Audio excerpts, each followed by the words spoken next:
Surely he hath borne our griefs and carried our sorrows.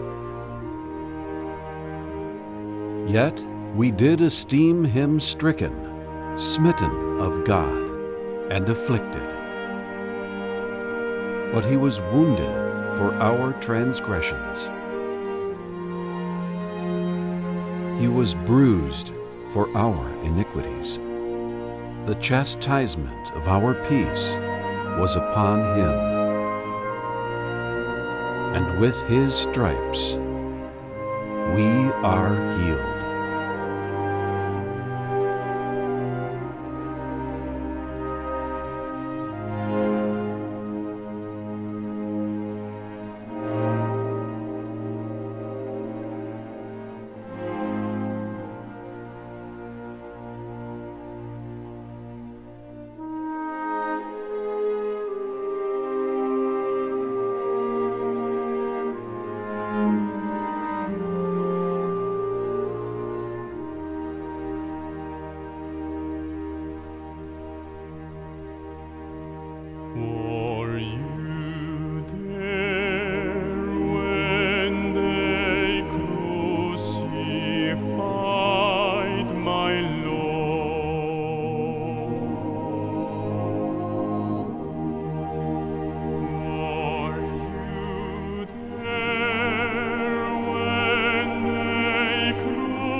saudara, itu satu pujian yang membuat kita atau mengingatkan bagaimana pergumulan Tuhan pada waktu dia menuju salib itu, dan bagaimana perjuangan Tuhan waktu dia membayar di atas kayu salib itu. Dan saudara, haleluya, dia bangkit, dia hidup, dia bukan mati. Dan saudara-saudara, inilah yang membuat akhirnya kekristenan itu memiliki koleksi lagu-lagu yang indah, yang agung, yang mulia, karena Kristus hidup. Dan ini tidak ada, sekali lagi, tidak ada di dunia ini satu keyakinan, kepercayaan agama yang memiliki koleksi lagu-lagu yang begitu limpah, yang begitu indah, dari zaman ke zaman, sehingga kita boleh tetap menikmati anugerah Tuhan yang begitu besar. Mari Bapak Ibu, saudara-saudara sekalian, kita melihat di dalam Injil Lukas, pasalnya yang ke-24. Saya berharap materi kita malam hari ini bisa kita cover, dan saya berharap ini tidak terlalu panjang. Sebenarnya ini saya terus berusaha dan saya berdoa bagaimana supaya tidak panjang, tetapi ada mungkin nanti pokok bahasan yang harus kita ulas. Mari kita lihat di dalam Injil Lukas pasal 24. Kejadian yang menimpa 2 orang murid meninggalkan Yerusalem menuju ke Emmaus, kembali ke kampung mereka karena kecewa. Dan ini dicatat di dalam Injil Lukas pasal 24.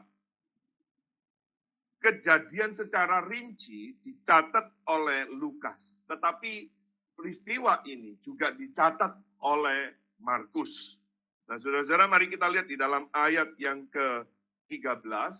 Saya akan membacakan bagi Bapak, Ibu, dan saudara-saudara sekalian. Injil Lukas, pasalnya yang ke-24, ayat yang ke-13, saya akan bacakan bagi Bapak, Ibu, saudara-saudara sekalian. Pada hari itu juga, 2 orang dari murid-murid Yesus pergi ke sebuah kampung bernama Emmaus yang terletak kira-kira 7 mil jauhnya dari Yerusalem. Dan mereka bercakap-cakap tentang segala sesuatu yang telah terjadi.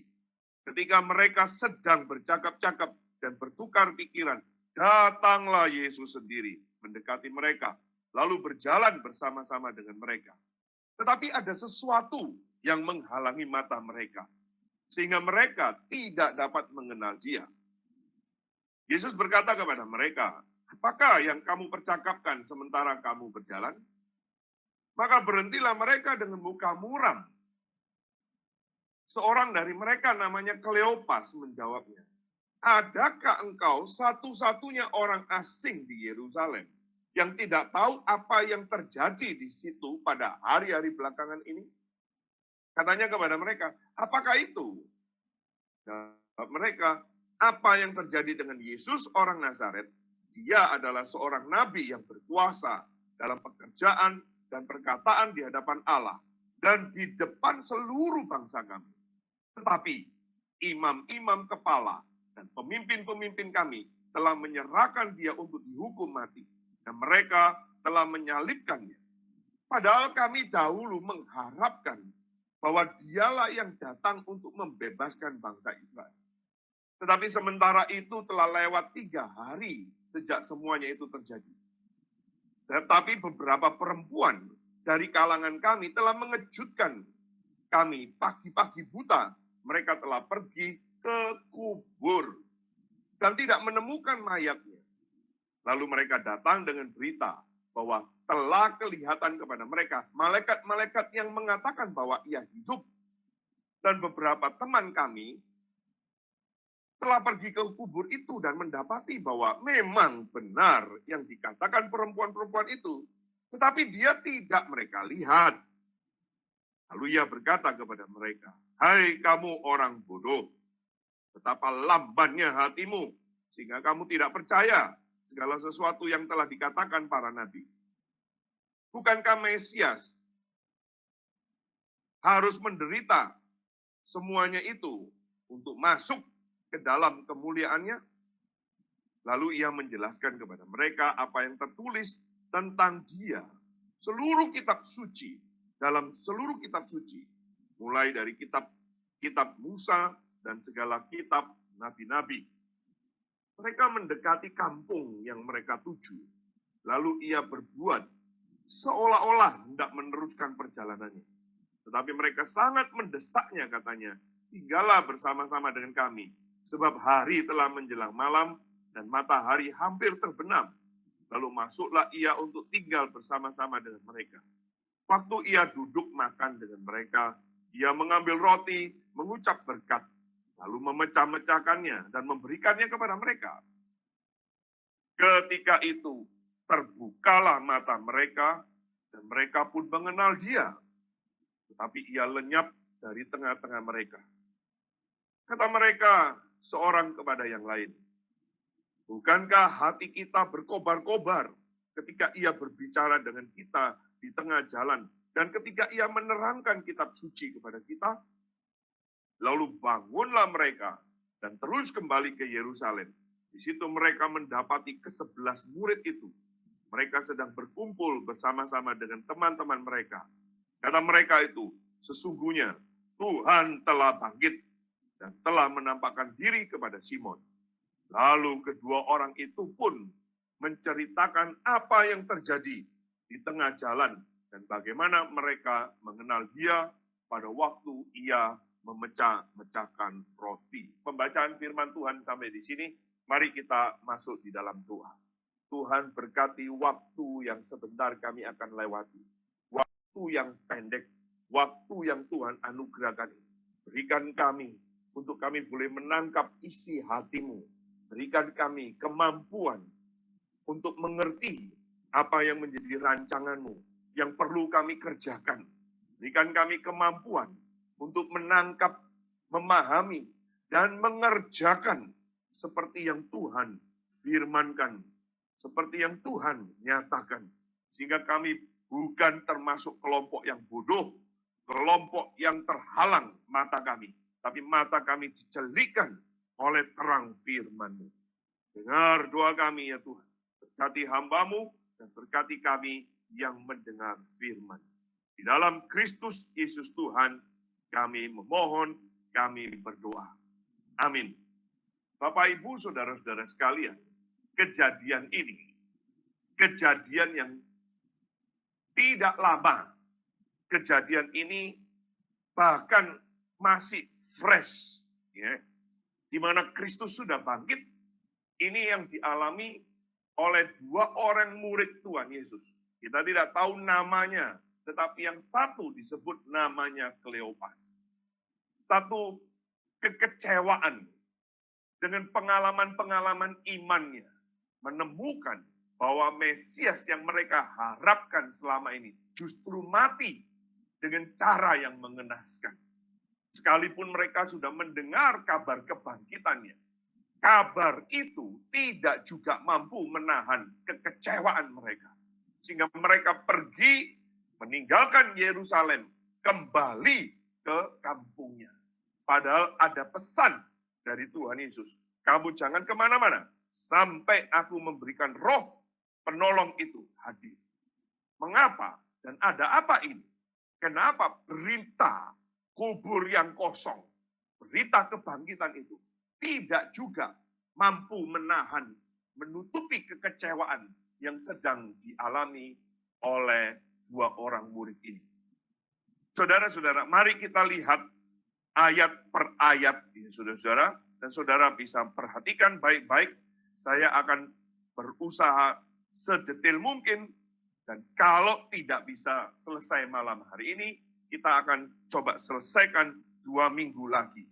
Mari saudara-saudara, yang pertama saudara perhatikan, ayat 13 dan ayat yang ke-14. Saudara perhatikan ayat 13 dan 14. Pada hari itu juga, 2 orang murid Yesus pergi ke sebuah kampung bernama Emmaus, yang terletak kira-kira 7 mil jauhnya dari Yerusalem. Dan mereka bercakap-cakap tentang segala sesuatu yang telah terjadi. 2 orang murid ini meninggalkan Yerusalem. Tidak jelas apa tujuan mereka sebenarnya. Tetapi kalau kita lihat dari kitab suci, mereka sedang mengalami kekecewaan. Apa yang mereka tadi harapkan tidak sama. Apa yang mereka gambarkan, apa yang mereka percayai selama ini, berbeda kejadiannya, saudara. Tidak sama dengan apa yang sedang terjadi ini. Maka mereka kecewa sekali. Tidak sesuai dengan harapan mereka yang sesungguhnya. Mereka kecewa karena guru mereka tidak menjadi Mesias, pembebas yang sesuai harapan kebanyakan orang Israel yang selama ini dinanti-nantikan, yaitu membebaskan mereka dari perbudakan Romawi. Mereka kecewa karena pemimpin mereka yang dielu-elukan. Ketika Kristus dielu-elukan, inilah anak Daud, inilah anak Daud, inilah pasti Mesias. Mereka ini orang yang ring pertama, murid yang dekat. Dia menyaksikan bagaimana Kristus menyembuhkan yang buta, mencelikan mereka yang buta, membangkitkan mereka yang mati, membangkitkan mereka yang lumpuh, menyembuhkan mereka yang sakit. Saudara-saudara, mereka menjadi saksi, mereka lihat, dan mereka ingat dengan janji nubuatan para nabi. Inilah Mesias, inilah ciri-cirinya. Lumpuh berjalan, buta melihat, kusta sembuh, angin badai diredahkan, tunduk kepada perintahnya. Setan lari kocar-kacir. Tetapi mengapa? Mengapa? Mengapa ini dia lemah, tidak berdaya? Dia mati, disalibkan.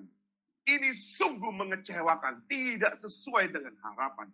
Harusnya dia melakukan perlawanan, dia melakukan satu atraksi spektakuler. Tetapi tidak dilakukan oleh Kristus. Saudara-saudara, dua orang murid ini kecewa sekali. Karena dia menghidupi kisah tentang Tuhan Yesus Kristus yang salah. Tidak sesuai dengan kisahnya mereka. Mereka memegang kisah Yesus yang salah. Mereka memegang kisah Yesus Kristusnya sendiri. Bapak, Ibu, saudara-saudara, saya khawatir ada di antara saudara juga banyak yang memegang kisah Kristus yang salah. Memegang kisah Yesus yang salah. Berapa banyak orang di dalam lingkungan gereja, keluarga Kristen, para aktivis yang juga mengalami kekecewaan. Saudara-saudara, seperti murid-murid ini. Karena apa? Tidak sesuai dengan harapannya. Tidak sedikit orang yang akhirnya memutuskan untuk tidak lagi aktif gereja. Tidak ambil bagian dalam pelayanan.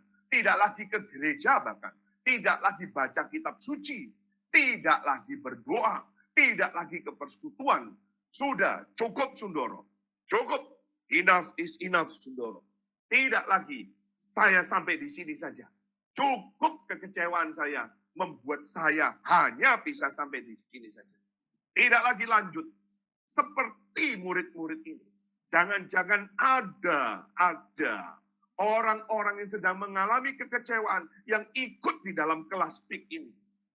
Bapak, Ibu, saudara-saudara, Alkitab memang mengajarkan kepada kita bahwa kita harus belajar bagaimana memenuhi apa yang Tuhan harapkan untuk kita kerjakan di dalam gereja.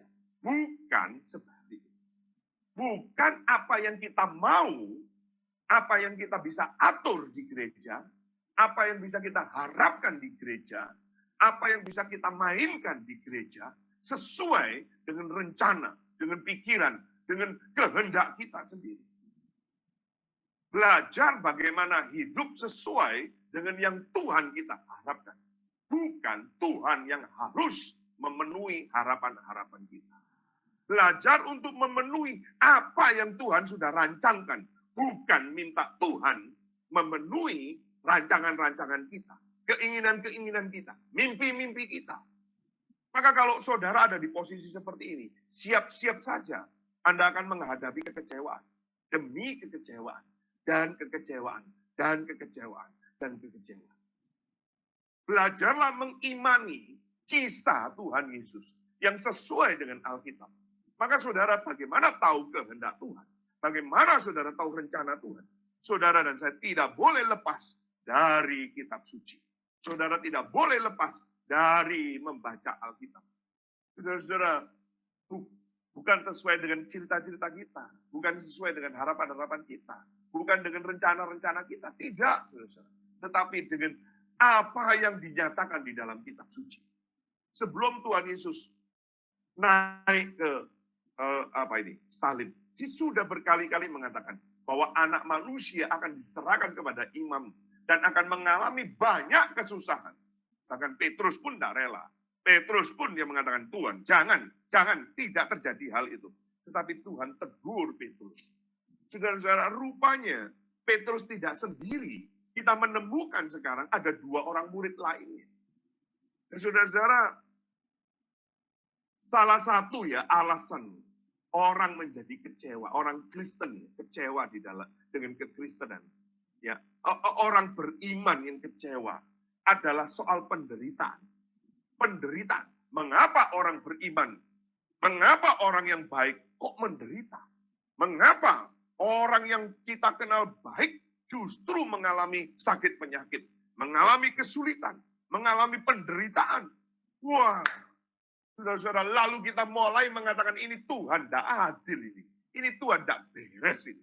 Seolah-olah kita yang lebih beres daripada Tuhan. Seolah-olah kita lebih adil daripada Tuhan. Inilah salah kisah. Inilah salah kisah yang sering dan banyak orang Kristen pegang. Ini bukan kisahnya Alkitab. Ini bukan ajaran Alkitab. Bapak, Ibu, saudara-saudara sekalian. Kita maju di dalam ayat yang ke-15. Berikutnya, next. Ayat yang ke-15, saudara-saudara. Pada waktu mereka kecewa, mereka lagi diskusi. Tiba-tiba Tuhan Yesus muncul, saudara-saudara. Muncul secara tiba-tiba. Menampakkan diri dan berjalan bersama-sama dengan 2 orang murid itu. Saat mereka sedang mengalami kekecewaan, saat mereka sedang mengalami salah pengharapan, Tuhan Yesus hadir di tengah-tengah mereka. Dia atau Kristus ada di tengah-tengah kekecewaan mereka. Bahkan dia berjalan bersama-sama dengan mereka. Sepanjang perjalanan kekecewaan mereka, Tuhan hadir dan berjalan bersama dengan mereka. Bapak, Ibu, saudara-saudara, kita sungguh bersyukur diajar. Kita sungguh bersyukur diberitahu oleh Alkitab bahwa Allah kita adalah Allah yang tidak sekedar reaktif, tetapi Allah yang berinisiatif untuk melakukan pendekatan terlebih dahulu. Alkitab dengan konsisten menyatakan bahwa Allah lah sebagai inisiator. Ini adalah konsep sola gratia. Ini adalah konsep hanya anugerah Allah yang mendahului respon manusia. Dia tidak jauh dari saudara. Dia tidak jauh dari kita. Dia tidak jauh dari persoalanmu. Dia tidak jauh dengan kekecewaanmu. Saudara, dia tidak jauh dengan pergumulan hidup kita. Allah yang diajarkan di dalam Alkitab adalah Allah yang dekat. Dia ada di antara kita. Dia Immanuel. Dia juga ada di dalam kekecewaanmu. Hanya saja persoalan kekecewaan kita itulah yang membutakan kita. Sehingga kita tidak melihat pribadi Allah yang menyertai. Pribadi Allah yang Immanuel itu. Saudara-saudara, 2 orang murid ini saking kecewanya dia tidak sadar. Ini adalah guru mereka. Ini adalah Tuhan mereka. Ini yang mereka harapkan menjadi Mesias. Mereka tidak tahu. Mereka terbutakan. Saudara-saudara, saya berpikir pada waktu saya merenungkan dan saya memikir, membaca, merenungkan. Tuhan bisa saja abai. Abai sajalah. Sudahlah, kamu kecewa ya, sudahlah. Kecewa silakan. Saya tidak rugi kok. Saudara-saudara, kamu kecewa ya, sudah tidak apa-apa. Pengikutku masih banyak. Masih banyak kok yang percaya. Masih banyak yang mau percaya sama aku. Tidak. Tuhan tidak seperti itu. Saudara-saudara, saya kecewa dengan beberapa orang. Saya kecewa kadang-kadang dengan orang-orang yang dekat dengan saya. Lalu kadang-kadang, bukan kadang-kadang, seringkali saya mengatakan, terserah kamu. Sakarepmu dewe. Kamu mau-maunya silakan. Sudah, pusing amat, bodoh amat. Itu saya. Tetapi puji Tuhan, tidak Allah yang di dalam Alkitab. Tidak Allah kita. Allah kita, Dia peduli. Dia hadir di tengah-tengah kekecewaanmu. Dia hadir di tengah kesulitanmu. Di tengah engkau sakit. Di tengah engkau ketidakberdayaan. Dia ada. Dia hadir. Dia tahu, saudara-saudara, kesulitan-kesulitanmu, keputusasaanmu, dan keputusasaanku. Dia ada, saudara-saudara. Dia bersama-sama dengan engkau dan aku. Karena itu janji. Inilah Allah kita, saudara-saudara. Lanjut, saudara, kalau perhatikan di dalam ayat yang ke-16. Saudara-saudara, dikatakan di situ, ada sesuatu yang menghalangi mata mereka. Sehingga mereka tidak mampu melihat Kristus yang sudah bangkit. Pertanyaannya apa ini? Apakah ini semacam seal? Apakah ini semacam yang menutupi, saudara? Saudara, kalau lihat di dalam Injil Markus, ya, Markus juga menyebutkan, Markus mengatakan, dicatat di situ bahwa Yesus pasal 16, Markus pasal 16, ayat 12 dan 13. Saudara. Markus 16, sesudah itu ia menampakkan diri dalam rupa yang lain kepada dua orang dari mereka. Ketika keduanya dalam perjalanan keluar kota. Lalu kembalilah mereka dan memberitahukan kepada teman-teman yang lain. Tetapi kepada mereka pun, teman-teman itu tidak percaya. Saudara-saudara, kita tahu dari Markus di sini, bahwa Kristus rupanya juga menampakkan dengan rupa yang lain. Kita tidak tahu bagaimana. Tetapi yang pasti, saudara, rupa yang lain itu adalah rupa dengan tubuh kemuliaannya. Tubuh yang sudah mengalahkan maut. Saudara-saudara, ini sudah membuktikan bahwa gambaran figur Yesus yang selama ini mereka pegang, yang mereka percayai, yang mereka kenal, itu beda. Ini sebabnya mereka kecewa. Figur yang mereka percayai, kisah yang mereka pegang, itu salah. Saudara-saudara, hati-hati. Kita tidak boleh lepas dari ajaran Alkitab. Itu sebabnya kita perlu kitab suci. Kita perlu belajar dari firman Tuhan. Sehingga kita tidak mendapatkan figur Yesus yang salah. Saudara-saudara, bukan figur yang menderita. Bukan figur yang teraniaya. Bukan figur yang lemah. Dan bukan figur yang tersalibkan. Itu bukan Alkitab, saudara. Itu bukan figur yang diceritakan oleh Alkitab. Pada saat ini, saudara-saudara, banyak kelompok-kelompok Kristen yang sekarang memiliki figur Yesus yang lain. Nampaknya sama, tetapi tidak sama. Memiliki figur Yesus sebagai nabi yang baik. Kelompok yang pertama ini memiliki figur Yesus. Mereka hanya melihat Yesus sebagai nabi yang baik, guru yang baik, sosok tokoh moral. Ini sama saja seorang manusia yang biasa saja. Yesus itu baik. Yesus itu hanya orang yang punya personality yang agung, yang baik. Dia maha pengasih. Maka itulah, karena dia ini baik, dia pengasih, gak ada neraka. Gak ada neraka. Apa itu neraka? Masa Yesus yang baik masukkan orang ke neraka? Kamu yang benar aja, Sundoro. Ini gimana sih? Kan nggak benar dong. Kalau dia baik, ini nggak usah dimasukin neraka. Kelompok ini, saudara-saudara, banyak sekali membutakan orang Kristen saat ini. Dengan figur Yesus yang lain. Persoalannya, saudara-saudara, bagaimana kita bisa menjelaskan kebangkitannya dari antara orang mati? Tanpa ada aniaya, tanpa ada penderitaan. Di mana ada kebangkitan? Saudara-saudara, Kenapa Kristus mati? Kristus mati tidak untuk semua orang.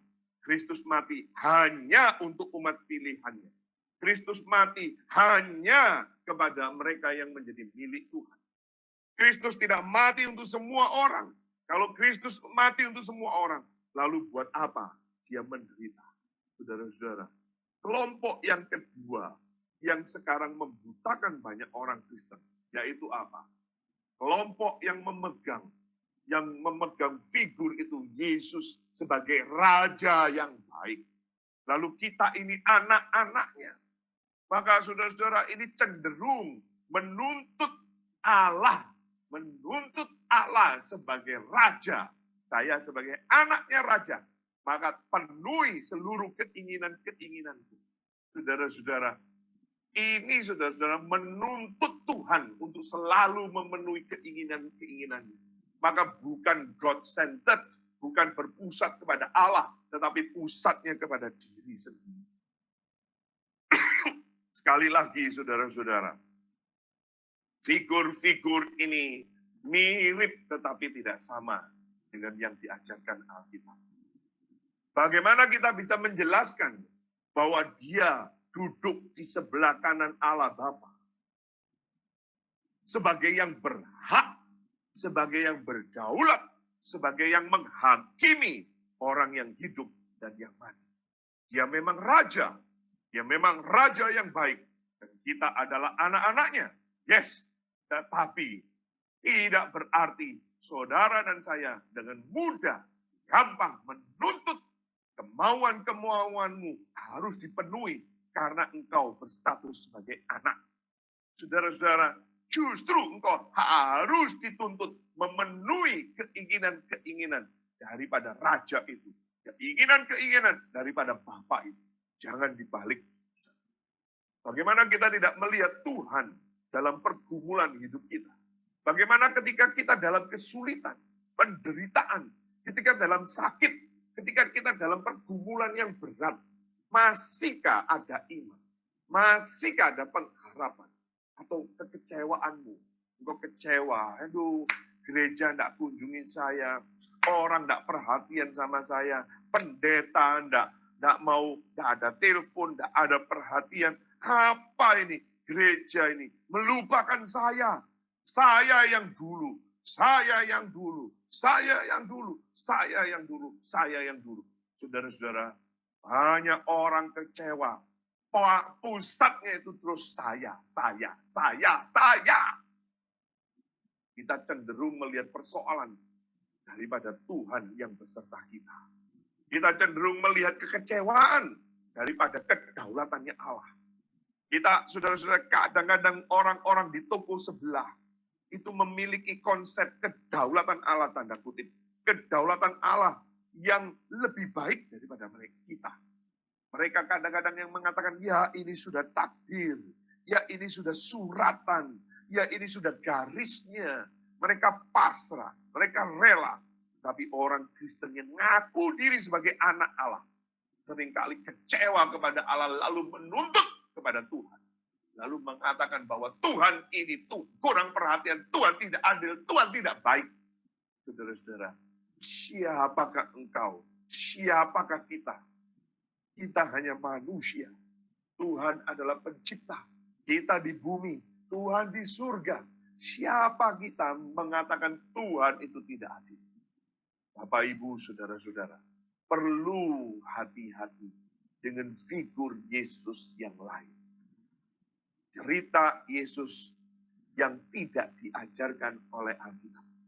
Cerita Yesus yang sesuai dengan harapan-harapan kita. Hati-hati. Kita maju, saudara. Ayat 17 hingga ayat yang ke-18. Sekali lagi, pada kekecewaan ini, di dalam kekecewaan, Tuhan Yesus berinisiatif bertanya. Seolah-olah dia tidak mengetahui apa yang sedang viral. Sehingga mereka mengatakan, kamu ini satu-satunya yang orang asing di Yerusalem yang tidak tahu apa yang sedang terjadi belakangan ini. Saudara-saudara, kalau Yesus itu Tuhan, Kenapa dia masih bertanya? Bukankah dia maha tahu? Bukankah dia sudah tahu? Kenapa dia bertanya? Kalau dia bertanya, berarti dia tidak tahu. Bapak, Ibu, Saudara-saudara, ini pertanyaan ujian. Bukan pertanyaan yang menyatakan ketidaktahuan. Tuhan tahu, Yesus tahu. Maka dia hanya menguji, saudara. Sekali lagi, murid-murid ini tidak lulus ujian. Melainkan dia katakan memberikan muka yang muram, muka yang panjang, muka yang lonjong. Mereka marah, mereka cemberut, mereka sedih, mereka geram, saudara-saudara. Melihat Yesus. Ujian bagi umat Tuhan adalah ketika bagaimana respon Tuhan kita itu seolah-olah tidak tahu. Seolah-olah Tuhan gak jawab doa kita. Seolah-olah Tuhan lambat menolong. Seolah-olah Tuhan tidak peduli. Sepertinya Tuhan kita itu begitu jauh. Sama sekali tidak mengerti dengan apa yang sedang kita gumuli. Saya sudah doa Tuhan. Saya sudah berpuasa Tuhan. Saya sudah persembahan Tuhan. Saya sudah melayani Tuhan. Tuh apalagi saya kurang. Kenapa Tuhan tidak menjawab? Berapa banyak orang Kristen yang mempunyai spiritualitas yang seperti ini. Saudara-saudara, tidak ada satu persoalan yang lewat dari perhatian Allah. Karena dia adalah Allah yang berdaulat. Kemuraman apakah yang kita berikan kepada Tuhan pada malam hari ini? Kecewaan apakah yang membuat engkau akhirnya muram kepada Tuhan? Adakah kita menganggap Tuhan itu asing bagi kita? Atau sebaliknya, kita itu yang asing bagi Tuhan. Sekali lagi, apakah kita menganggap Tuhan itu asing bagi kita? Atau sebaliknya, saudara yang asing bagi Tuhan. Saudara memang mengenal Tuhan, tetapi pertanyaannya, Tuhan mengenal engkau tidak? Saudara tahu Tuhan, tetapi Tuhan tahu engkau enggak? Saudara, kamu kan tadi ngomong bahwa Tuhan Maha tahu. Betul. Tetapi apakah Tuhan tahu bahwa engkau ini miliknya? Engkau tahu tidak bahwa engkau milik Tuhan? Engkau sebagai milik ketebusannya. Engkau sadar nggak engkau sudah diberikan jika anaknya yang tunggal saja dia berikan. Apalagi yang lain yang dia tidak berikan. Masakah dia tidak memberikan yang lain? Perhatikan saudara-saudara. Di saat kita menganggap Tuhan itu asing bagi kita. Maka jangan heran kalau kita tidak mengerti bahasanya Tuhan, tidak mengerti pimpinannya Tuhan, tidak mengerti tanda-tanda yang Tuhan beri, maka kecewaan itu hanya terus menutupi kita, membutakan kita, membuat muka kita muram, marah terus sama Tuhan. Jangan heran apabila akhirnya kita banyak mengalami kesalahpahaman antara maunya kita dengan kemauannya Tuhan. Saya sudah begini, saya sudah maunya begini. Kenapa tidak dipenuhi? Kenapa tidak seperti ini? Kenapa tidak seperti ini? Kenapa? Itulah yang akan membuat engkau makin murah, makin kecewa, makin tidak bisa melihat pimpinan Tuhan. Perhatikan respon dari murid-murid itu, saudara.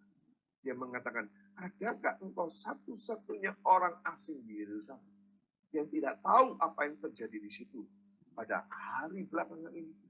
Berarti saudara-saudara, ini permasalahan, tidak ada orang yang tidak tahu. Semua masalah ini tahu persoalan ini. Maka ini ada keterbatasan. Ada keterbatasan. Kita belajar. Yang pertama, keterbatasan apa? Ketidaktahuan. Saudara-saudara, kita di dalam kemanusiaan kita mempunyai keterbatasan. Dan keterbatasan itu apa? Kita tidak tahu. Kita bukan yang maha tahu. Karena kalau saja kita tahu, kita bisa melakukan antisipasi. Tindakan-tindakan yang antisipasi. Saudara, murid-murid mungkin bisa kata, kalau saja kami tahu, dia bakalan seperti ini. Ya, mungkin saya nggak akan ikut selama 3,5 tahun selamanya. Kalau kami tahu dia ini memang mati dan tidak melakukan perlawanan, membebaskan kami, tidak sesuai dengan harapan. Wah, tahu begini saya nggak ikut. Berapa banyak ketidaktahuan itu membuat kita kecewa. Tahu begini ya, tahu begini. Kalau andainya saya tahu begini, saya bawa dia ke rumah sakit lebih awal. Kalau saya tahu begini, saya memberikan obat itu. Kalau saya tahu begini, saya mau melayani Tuhan. Kalau tahu begini, saya mau mengikut Tuhan. Tetapi berapa banyak saudara dan saya malam hari ini sudah sering diberitahu oleh firman Tuhan. Sering diberitahu oleh hamba-hamba Tuhan. Tapi saudara tidak mau tahu. Keterbatasan pengetahuan kita menunjukkan bahwa manusia memang bukan yang maha tahu. Keterbatasan apa yang kedua? Keterbatasan ketidakhadiran. Kamu ini orang asing ya? Kamu nggak tahu tak yang terjadi di Yerusalem ini? Saudara pernah nggak mengatakan kalimat, waduh, coba ya, kalau saya hadir lebih awal ya. Coba kalau saya waktu itu datang lebih cepat. Seolah-olah kehadiranmu itu bisa menolong, kehadiranmu itu bisa menyelamatkan, kehadiranmu bisa merubah situasi yang sekarang engkau alami, dan itu kejadian membuat engkau tragedi. Saudara-saudara, kita kadang pernah melakukan atau mengatakan atau berpikir, berprasangka, seandainya saya hadir lebih cepat, seandainya saya ada di situ, seandainya saya hadir di situ.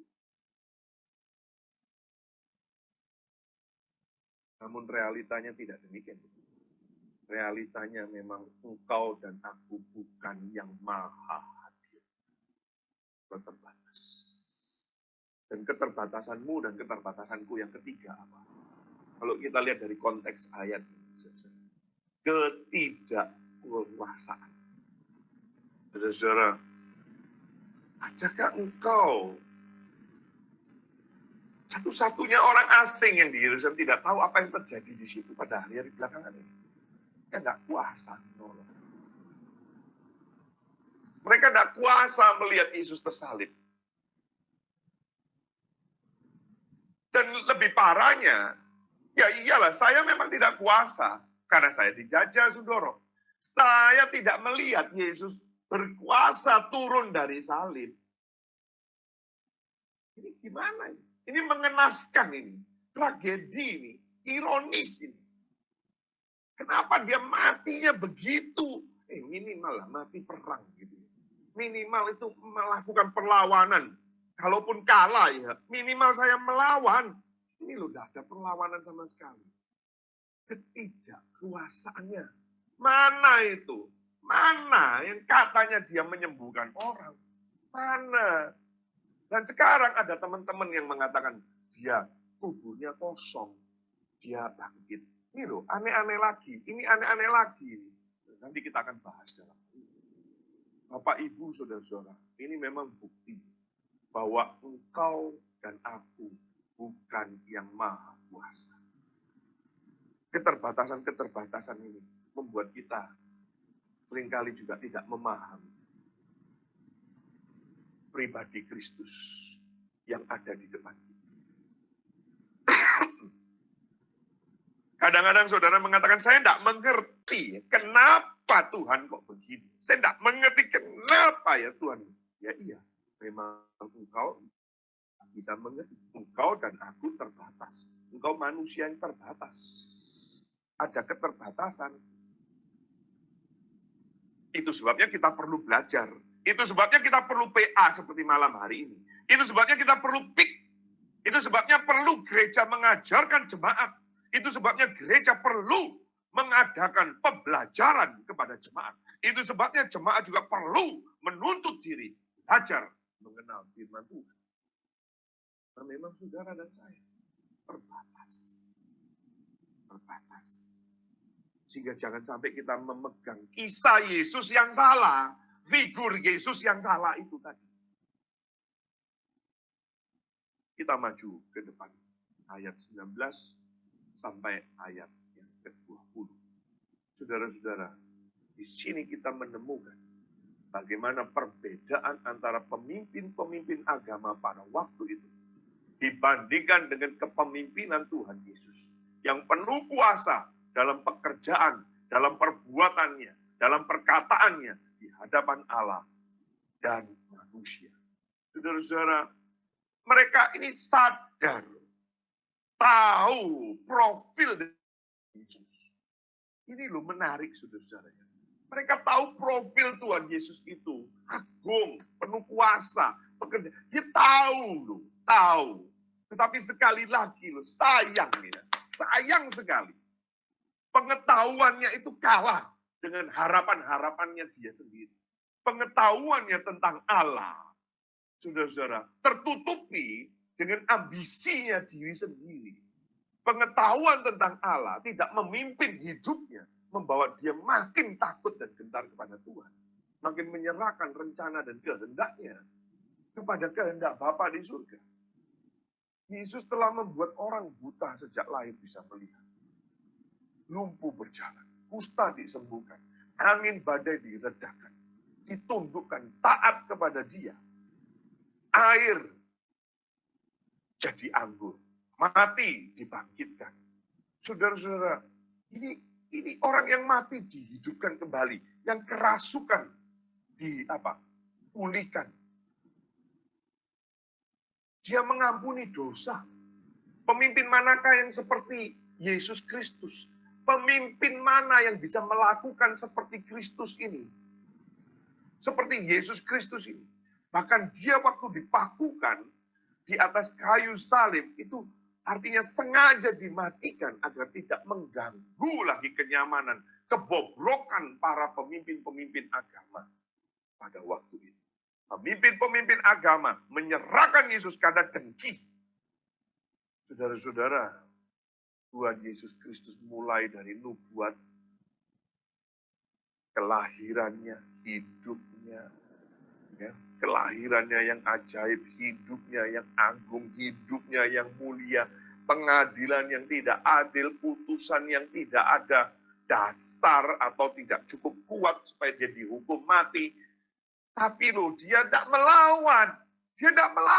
Dia bisa mengatakan, aku naik banding. Kamu sangka aku tidak bisa suruh pasukan malaikat untuk membela aku. Dia tidak lakukan itu. Kenapa? Karena dia mau mati bagi umatnya. Dia mau mati bagi engkau dan aku. Dia mau mati untuk pemberontakanmu dan pemberontakanku. Dia mau mati bagi umat. Dia mau mati bagi engkau. Tidakkah engkau melihat? Tidakkah engkau melihat Kristus yang seperti ini? Pemimpin mana yang seperti Kristus? Saudara-saudara, ini yang dilakukan oleh Kristus. Banyak umat yang mau mati bagi pemimpinnya. Rela. Tapi pertanyaannya, pemimpin mana yang mau mati bagi umat? Hanya Kristus. Dan kalau kita maju ke depan, saudara, ayat 21 sampai 24. Sekali lagi ya, murid-murid. Dengan dahulu kami mengharapkan dia untuk membebaskan kami. Ini satu kesalahan membaca realita yang sedang dialami oleh murid-murid. Satu gambaran tentang Mesias yang penuh dengan maskulin begitu. Yang penuh dengan kewibawaan, kekuatan, tentara, fisik yang hebat. Tidak, saudara-saudara. Dia memiliki gambaran Yesus yang Mesias yang dijanjikan, atau sebetulnya seperti pikirannya dia, suruhannya dia, hambanya dia, pikirannya dia. Bapak, Ibu, saudara-saudara, pengalaman ini masih juga dialami oleh banyak orang Kristen pada masa kini. Apa itu? Kesalahan membaca satu realita. Realita apa? Realita bahwa sejatinya tidak ada pilihan. Engkau mau percaya atau tidak kepada kitab suci? Engkau mau kembali kepada kitab suci atau tidak? Engkau mau mengakui kedaulatan Allah atau tidak?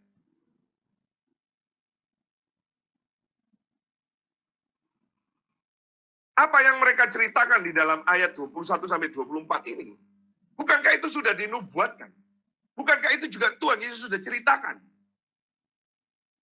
Tapi mereka salah mengerti, saudara. Mereka mau mengganti kedaulatannya Allah, janjinya Allah, dengan kedaulatan diri. Dengan janjinya dirinya sendiri. Hati-hati, saudara. Tanggung jawab manusia disalah mengerti. Dan mau mengganti dengan tanggung jawab Allah. Ini loh, manusia itu antara kedaulatan Allah dan tanggung jawab manusia itu selalu kebolak-balik, saudara-saudara. Manusia yang berdosa itu mau yang berdaulat, tapi Tuhan yang bertanggung jawab. Tuhan harusnya jaga saya, Tuhan harusnya lindungi saya, Tuhan harusnya pelihara saya, Tuhan harus buat sukses saya, Tuhan harus buat sehat saya, Tuhan harus lancarkan saya. Harus apa? Apa yang membuat keharusan? Siapa yang berdaulat di sini? Tuhan atau saya?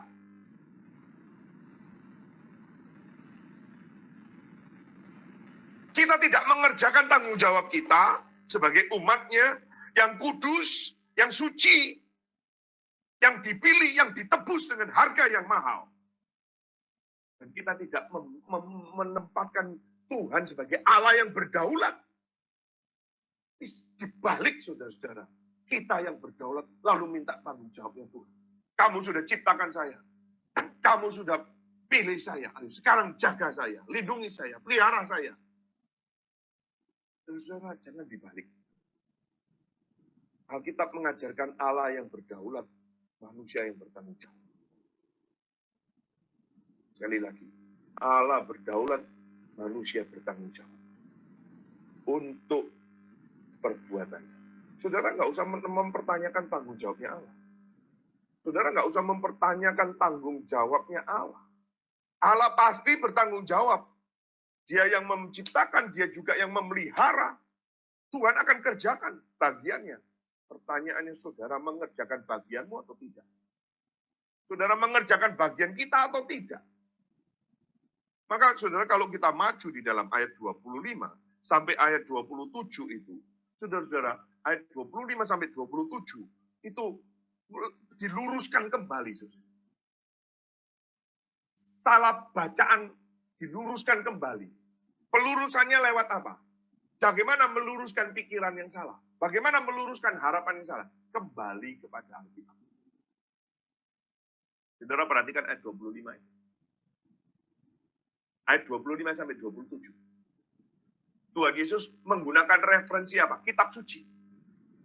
Dia menjelaskan itu mulai dari perjanjian lama.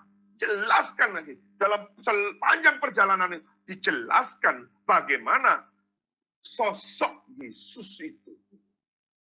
Sesuai dengan kitab suci. Maka pelurusan kesalahan-kesalahan konsep, kesalahan harapan.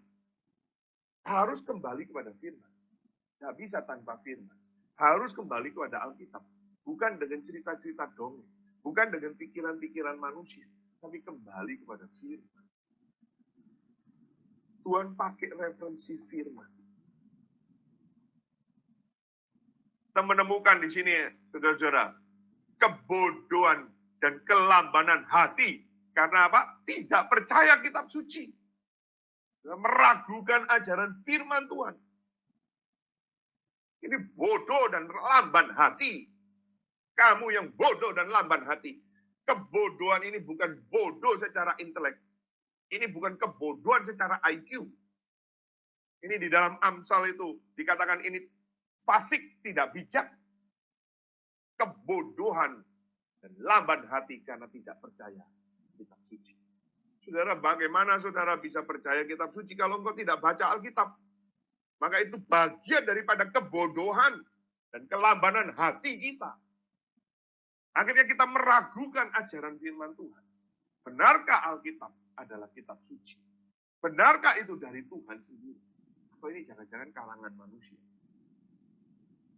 Saudara, bagian yang lain, kebodohan dan kelambanan itu kita menemukan lagi.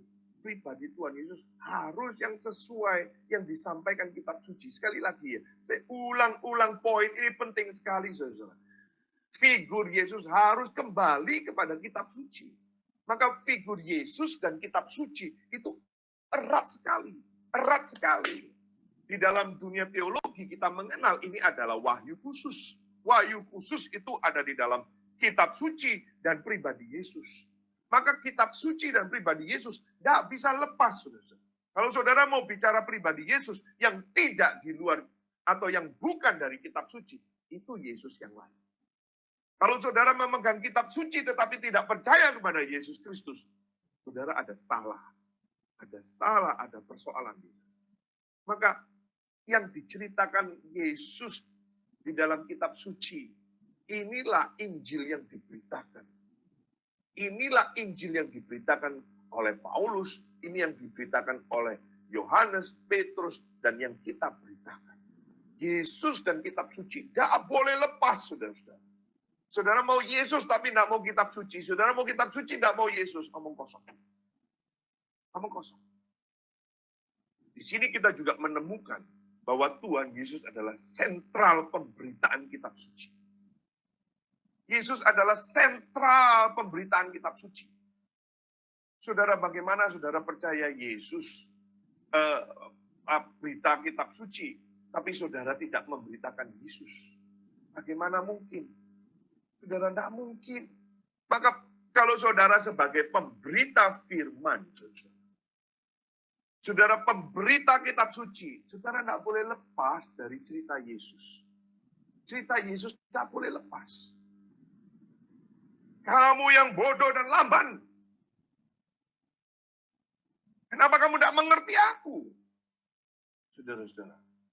Dan saudara-saudara, di sini kita juga menemukan poin penting. Kalau saudara refer Yohanes 14 ayat 26. Di mana peran Roh Kudus adalah mengajarkan, mengingatkan segala perkataan Tuhan Yesus. Di sini Tuhan Yesus mengajarkan dan mengingatkan segala perkataan Allah tentang dirinya dalam PL. Dalam perjanjian lama. Ini adalah satu peringatan bagi kita semua malam hari ini. Agar selalu mempelajari, mencelidiki, mempercayai dengan Alkitab secara teliti supaya tidak salah membaca realita atau menemukan figur Yesus yang lain. Bapak, Ibu, saudara-saudara sekalian. Perjalanan ke Emmaus ini mengingatkan kita banyak hal. Mengingatkan kita banyak hal. Sepertinya saya harus berhenti di sini, saudara. Karena waktu tidak memungkinkan untuk saya lanjut. Jadi mungkin dan besar 2 minggu lagi kita akan melanjutkan.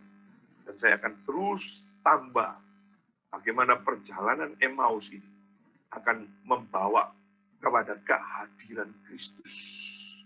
Saudara-saudara, kehadiran Kristus ini penting sekali.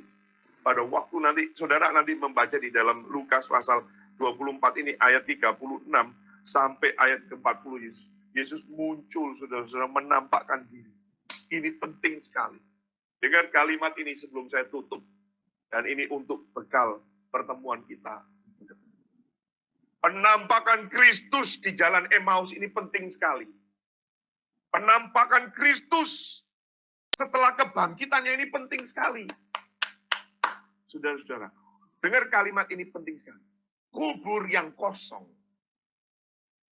tidak cukup kuat untuk membuktikan bahwa Yesus hidup. Saya ulangi. Kubur yang kosong tidak cukup kuat sebagai bukti Yesus itu hidup. Kenapa? Karena kubur kosong. Bisa saja karena mayatnya dicuri. Kenapa kubur kosong tidak cukup kuat sebagai bukti Yesus hidup? Karena kubur kosong mungkin saja salah kuburan. tetapi penampakan Yesus.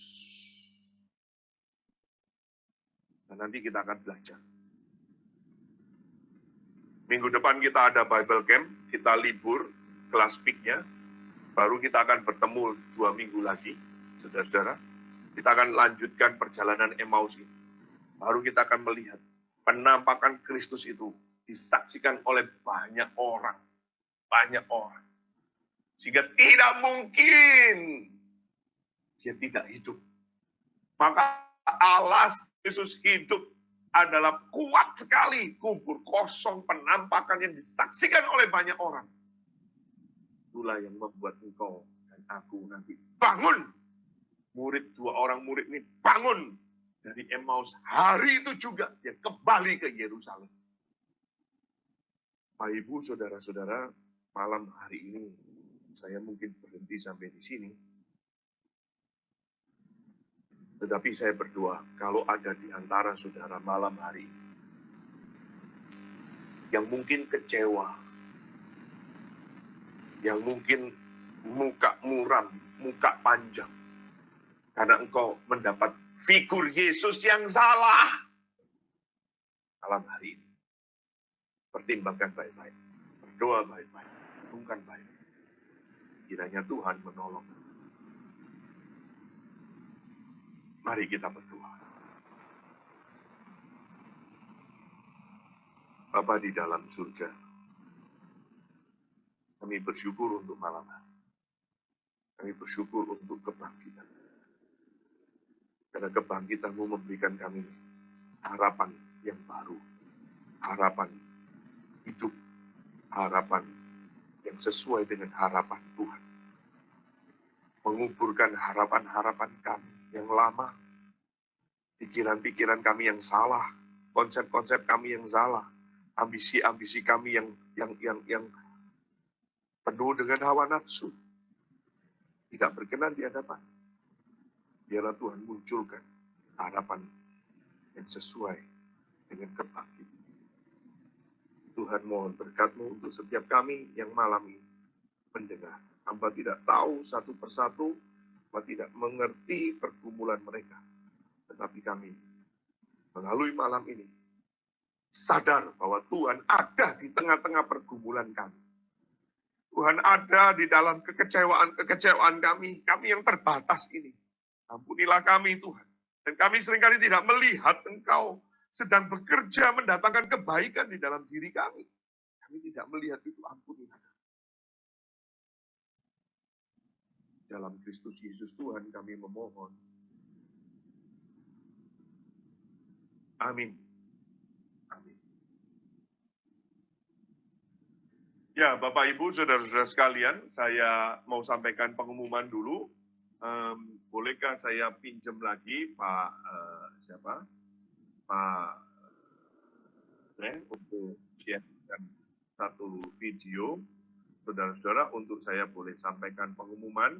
Ya, ini saya mau sekaligus mengundang saudara-saudara untuk jika ada atau jika memungkinkan, saudara untuk boleh ikut bersama-sama dengan kami mengikuti acara Garam Bible Camp yang akan diadakan minggu depan, mulai dari tanggal 1 sampai tanggal 3.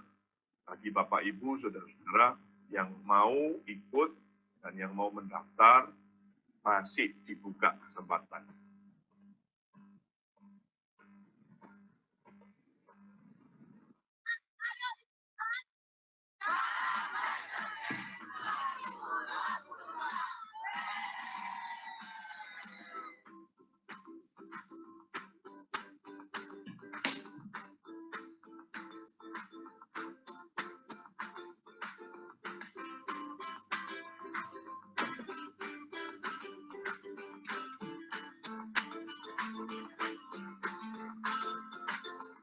Yuk guys, ikuti Garam Bible Camp 2022. Kali ini kita mengambil satu tema, mengenal Allah. Mengenal Allah yang sejati akan mempengaruhi hidup kita dan mempengaruhi bagaimana kita menghidupi hidup ini. Dengan memahami Allah yang sejati, Allah yang benar, kita mengerti dan memahami kebenaran itu sendiri. Ayo ikut, bakal seru, bakal cool, nggak pakai toksit. Jadi kamu yang lagi toksit, lagi galau, bakal seru. Ikut ya. Belasan tahun, puluhan tahun kita hidup, kita sering masih tidak tahu siapakah diri kita. Tetapi di sisi yang lain, ada juga sebagian orang yang tahu dan yakin siapakah diri mereka. Namun yang menjadi pertanyaannya adalah, apakah keyakinan itu didasarkan kepada sesuatu yang mutlak benar, atau hanya keyakinan diri kepada sesuatu yang kita anggap benar? Garam Bible Camp 2022 akan membahas tentang pengenalan diri melalui pengenalan akan Allah. Mari datang dan cari tahu siapakah dirimu yang sebenarnya di hadapan Allah. Ajak teman-teman, saudara, rekan-rekan, bahkan mungkin pasangan hidup Anda. Kami tunggu di Garam Bible Camp 2022. Tuhan memberkati.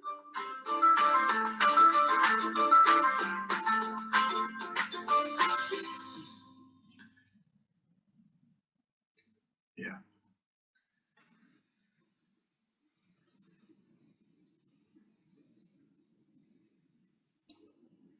Kelihatan kan tadi ya? Jangan-jangan nggak kelihatan ya? Kelihatan ya, kelihatan. Oke, baik. Ya, Bapak Ibu, itu yang bisa saya umumkan. Selanjutnya, Pak Ben, nanti slide yang pengumuman berikutnya. Bagi saudara-saudara yang diberkati melalui pelayanan ini, saudara jangan lupa mengajak, mengundang saudara kita yang lain.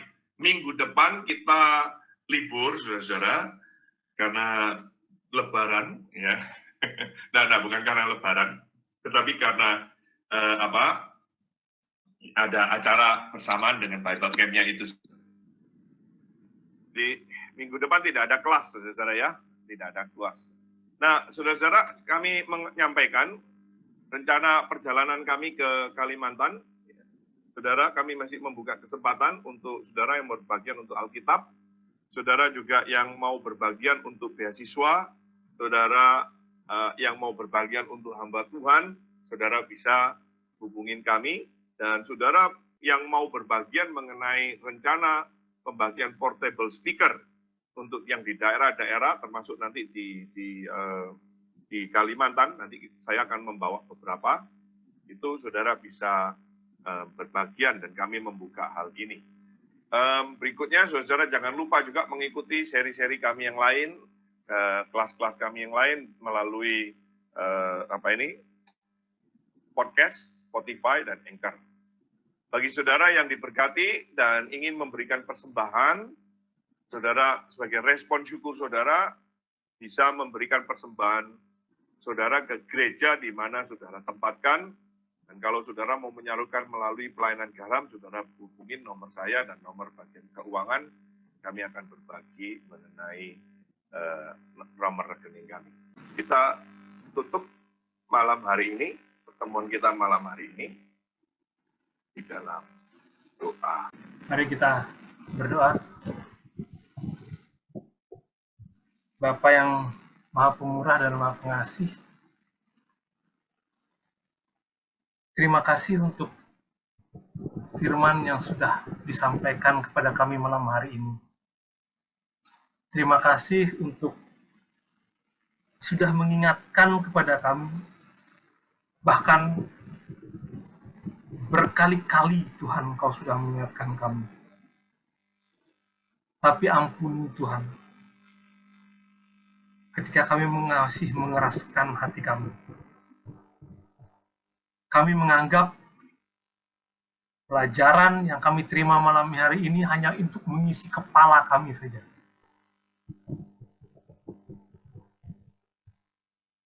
Kami tidak menghargai Engkau, Tuhan. Kami menganggap ini hanya berita-berita yang indah. Hanya sekedar untuk menyenangkan hati kami saja. Tapi kami tidak sadar bahwa tanggung jawab kami juga untuk menyenangkan Engkau. Hidup seturut dengan kehendak-Mu, Tuhan. Ampuni karena kami bodoh dan kami lamban. Terima kasih untuk pemberitaan firman-Mu pada hari ini. Kami berdoa untuk Pak Sundoro, Kau pimpin, berikan kekuatan, kesehatan, Engkau bimbing, dan juga kami, Tuhan. Engkau berikan kami kekuatan untuk berpegang teguh. Mulai dari malam hari ini, Engkau mampukan kami, tuntun kami dengan Roh Kudus-Mu, sehingga firman yang kami dengar tidak lepas, tidak sia-sia.